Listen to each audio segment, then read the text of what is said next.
Cortez. Thank you, Mr. Chairman, and thank you all as our panelists here for lending your expertise and your insight to help us better legislate, and especially thank you to Dr. Georges for, as a professor at Lehman College, for representing the Bronx so well here in this body.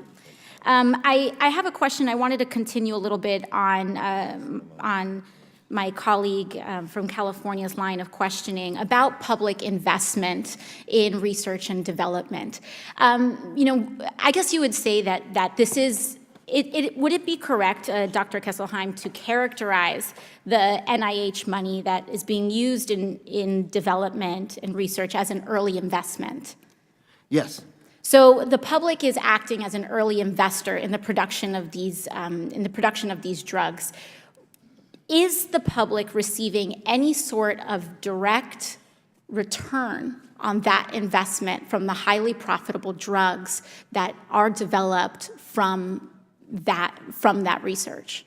No, in most cases, there isn't. When those products are eventually handed off to a for-profit company, there aren't licensing deals that bring money back into the coffers of the NIH. That usually doesn't happen. So the public is acting as an early investor, putting tons of money in the development of drugs that then become privatized, and then they receive no return on the investment that they have made. Right.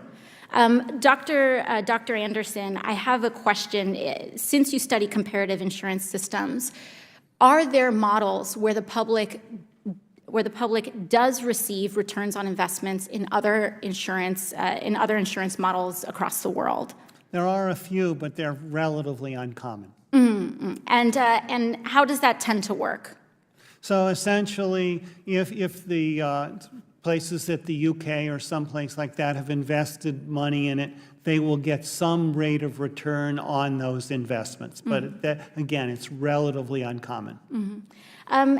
I also have one question for Dr. Georges, and please stop me if I'm going out of the scope of your expertise. As a nurse, in your experience as a nurse, do you have knowledge of the VA? Like in general knowledge of the VA and how the VA works? Some knowledge. And in your experience, is the VA as a public-owned and operated operation, rather, are the drug prices in the VA lower or higher or the same?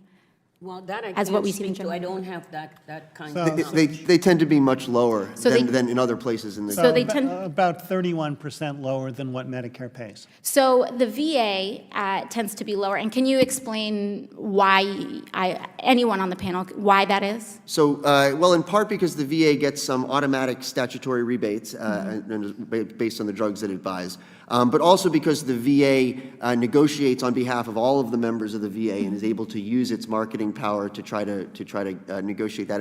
And also because it takes a very thoughtful approach to developing its formulary and can use inclusion on its formulary as another way of trying to negotiate a fair price for the product. So you would say, and am I correct in saying that the VA is using collective bargaining power in the market to lower the price of drugs as a counter to some of the for-profit or profit motive pressures, upward pressures on the cost of pharmaceuticals? Right. Yes. Okay, great. And I guess one last question in my remaining time. If you all could ask us, to act as members of Congress and do one thing, one action, what would that action be? So I think, for me, it's external reference prices. And that's something that President Trump has proposed in Medicare Part B, to pay 126% of what the other countries do. I'm not sure I would agree with the countries that he chose, but essentially to pay 123%. If right now in the Medicare Part D, which is most of the money, we pay about 3 to 4 times what other countries pay for the same drugs. I don't think we can bring it down to what they pay or 126% of it, but we could bring it down a lot.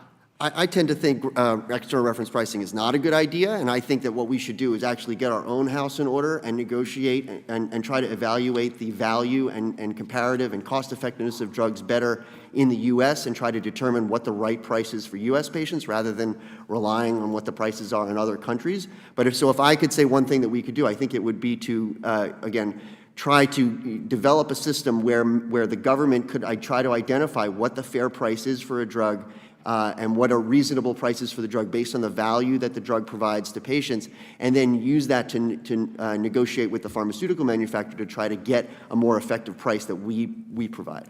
We in AARP would like you to have HHS be allowed to negotiate lower drug prices on behalf of Medicare beneficiaries. Thank you. Thank you all Thank you so very much. much. Mr. Thank you, Chair, Ms. I yield my Presley. time.